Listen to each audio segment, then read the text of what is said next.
I am so excited for this conversation because joining us now are two experts in giving and philanthropy. They're going to explain to us why giving and generosity are both key drivers of happiness. Sara and Melissa, thank you so much for being here. Thank you. Thank you for having us. Sara, kick us off here now. The science behind giving. Explain to us scientifically, literally, what acts of giving do to us. So many things. I mean, first of all, it just makes you happy, which is, I think we all need a little bit of joy in our lives. And beyond our own happiness, the most important thing is it makes other people happy. That's the whole goal. Mm-hmm. And it actually has effects on our health. For example, I've done research finding that people who are donating, helping others, actually help them live longer, especially if they're doing it because they care. And Melissa, tell us from your perspective, because you're advising people on their philanthropic investments, how it makes you feel question. I mean, how critical is it for people to actually see and feel the impact of their generosity and their giving? Yeah, I think it's really critical. And to piggyback off of Sara's comments, we see that giving helps to improve your identity as a problem solver and a change maker, which improves satisfaction and well-being. And we see that even when you're giving and not expecting praise or admiration, you can amplify the effects of that giving. And so we've seen philanthropy over the years. We work a lot with high net worth individuals, families, family foundations. This shift from being just check writers to problem solvers. Typically, traditional philanthropy, as you might think about it, is you're writing a check to an organization. It might be a check big enough that you can get your name on the side of a building, but you're not really involved in the programmatic work. Now, high net worth individuals, philanthropists, are becoming problem solvers. They're not check writers, they're problem solvers. And so they're digging in, they're deeply understanding the problems that they're trying to solve. And many of these are complex, and they're trying to drive systems change, overcoming the climate crisis, overcoming racial injustice, curing disease. They're using a whole set of tools. And so we're seeing that shift from just giving to actually solving problems, which I think reinforces giving. And we see that being able to see the impact and feel the impact that you're having is so important. First, philanthropists want to understand, is it a good investment, right? And so that's just one of the data points that helps them to know, should they continue to give? But I think as they're taking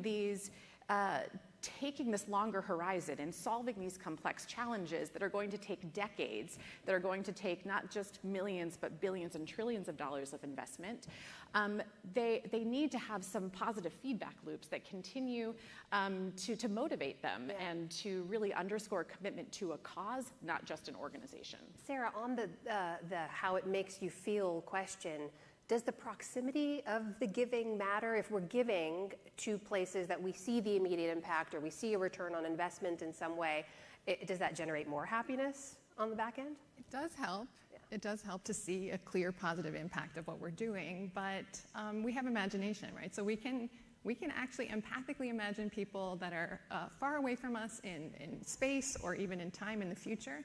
And with our empathic imaginations, we can actually maximize our own joy of giving, knowing that we're going to make a difference in their lives. And the impact is the same, regardless of whether people are, I love that phrase, empathic imagination, whether they're using that or whether they're seeing it in their communities. The impact is maximized. It's bigger. If you see impact, it makes you happier, and if you have an empathic motivation for giving. So one of the things we hear a lot, either from people visiting from out of country or what we notice about ourselves, America sort of has a more individualistic society and culture, right? How do you, when you're looking through that lens, how does that impact how you're advising people, and how do you factor that into your work, Sara? Well, we find other ways to increase our own joy of giving, and one of the ways is to do it with other people. Find other people in your community who are caring like you, and get out there and do good things with them and do good things for them. So if you know somebody who is going through something, maybe a mental health problem or something, you can be there for them, and you can also start working maybe as a volunteer for a mental health charity, or just do what you can with what you have with the people around you.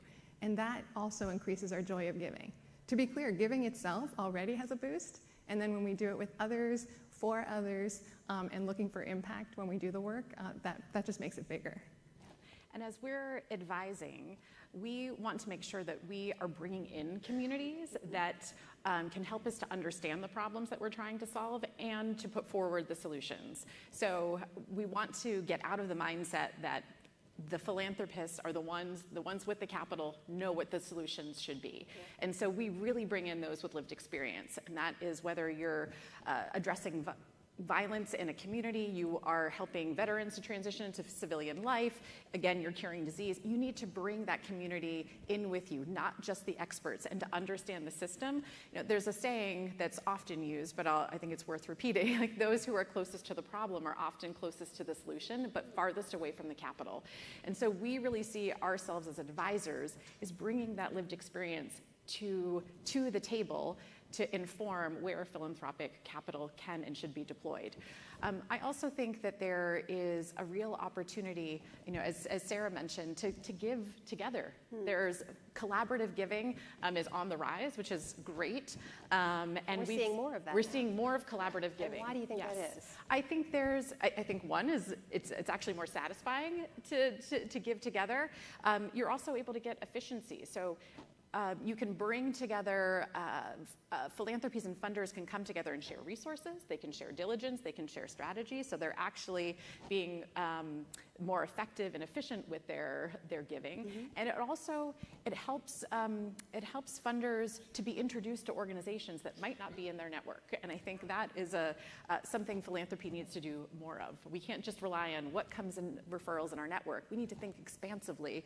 What are the organizations and leaders that I might not normally think of or have access to me as a funder? I'm curious what each of you think the impact of COVID was on all of this. I mean, this being locked down and isolated for so long, this broken sense of community and connection, did that impact how people look at generosity and giving? People were more likely to give, actually. It increased giving behaviors.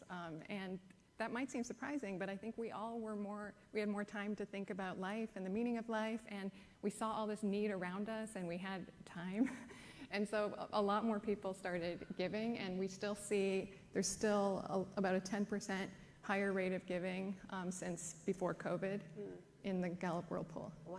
Yeah, that as well? Yeah, we saw that as well, that people were inclined to give more. We saw more creative giving. We saw more trust given to the organizations, so to the nonprofits. So we saw more multi-year giving. We saw more unrestricted giving, where funders would say, we trust you as leaders of these organizations. You know where to be how to be using this capital. Does that surprise you? I mean, given that we speak at a time about declining trust in institutions, to see that rising trust in specific organizations, why? Yeah, I think there is a movement and an awareness that, you know, back to we don't have all the answers. Organizations, proximate leaders, they have the answers. And to be able to fund them, to be nimble, to reallocate as needed.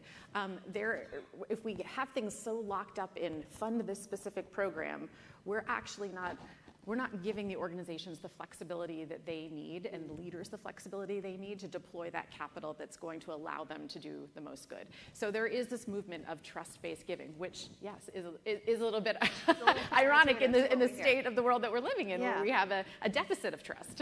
So I want to dig a little deeper into the science behind all this, Sara, because you've said the effect of giving is 4 times more impactful on a person's happiness than if they doubled their income overnight. Is that true? How do you measure that? Well, we measure happiness by asking people how satisfied they are with their life, and you can answer from 0 to 10. And we find that, just imagine for a second, like just right now, your income gets doubled. Okay. Would it make you happier? Everyone's like, yes. Well, the data says it does a little, okay? A little bit, right? But of course, think about all the other stuff that comes with that. It's not so simple. But then what we find is that if you're giving, so you're saying you're volunteering or you're giving money, it doesn't have to be the millions. You're giving what you have, and or you're helping people. It has 4 times the effect of doubling your income. And also, being in an environment where you trust people. It's even more. It's 7 times the effect of doubling your income. So choose the people around you, find good people, and be a good person. being in an environment where you trust people around you. Tell us more about that. What does that mean? Well, that's related to the wallet data from the Gallup World Poll, right? So like the idea of, the question is, do you believe that if you dropped your wallet that somebody would return it to you, right? And we stop for a minute and think right here, would that happen? I think it would happen in this room. but you know, like that's a really powerful psychological concept of just believing that other people are good. And that itself is associated with a lot more happiness. So it's seven times more than doubling your income. Than doubling your income Yes. overnight. That is powerful. It's a little bit, Yes. yeah, you don't expect it, right? Yeah. And I was just going to jump in and say, and philanthropy can help to seed that. So philanthropy, can we seed programs that bring folks together in communities so that we surround ourselves with people, that we're in community and we can work on service projects together in our communities where we have a shared humanity, we're solving problems together, and we're focusing on what makes us similar rather than what makes us different right now. Yeah. And I think if philanthropy can think about building those types of programs, that's going to have a ripple effect. So you're saying that if we surround ourselves with other givers, then they'll return our wallet? Yeah. Okay, good. Good tip. Good to keep in mind. I'm curious over time too, does the sort of happiness you get from giving, Sara, does it diminish over time? Is there a sort of surge that comes with the first time you're able to give with your time, with your resources, with your money?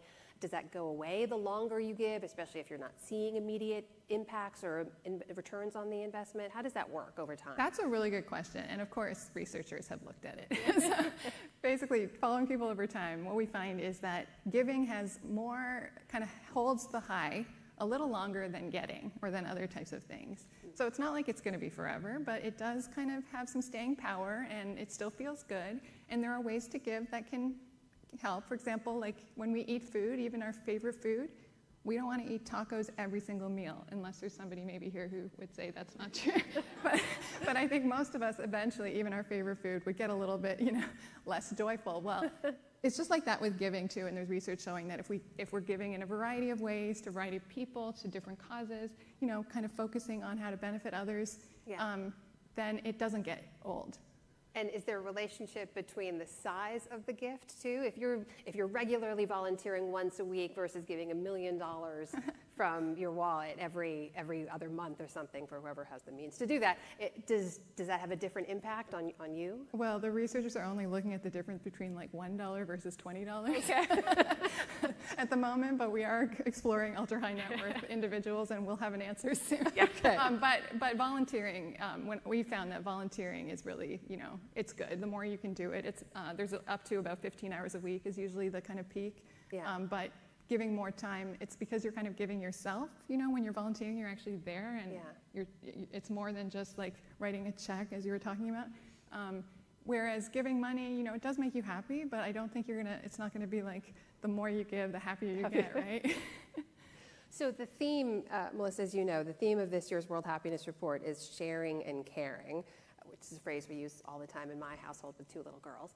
But what does that mean to you? How do you interpret that now, especially in the philanthropic space? Yeah. Well, I think we're in a moment in time right now where philanthropy is more important than ever. I think especially as we're looking here in the United States, we're looking at retrenchment of federal funding and government funding, that there is an opportunity for philanthropy to be leaning in this moment. And we know that philanthropy cannot close the funding gap. Like there's orders of magnitude difference, but I think there is a time to lean in right now, to be thinking about all the different ways that you can be giving. So we talked about volunteering and time. We've talked about treasures, your financials, but there's your time, your ties, or your network, your testimony, or your voice, your technology. I mean, there's so many different ways to be giving, and I think if we're more creative about the ways that we are giving and activating all of those different assets that we have, we can be more efficient, we can be more effective,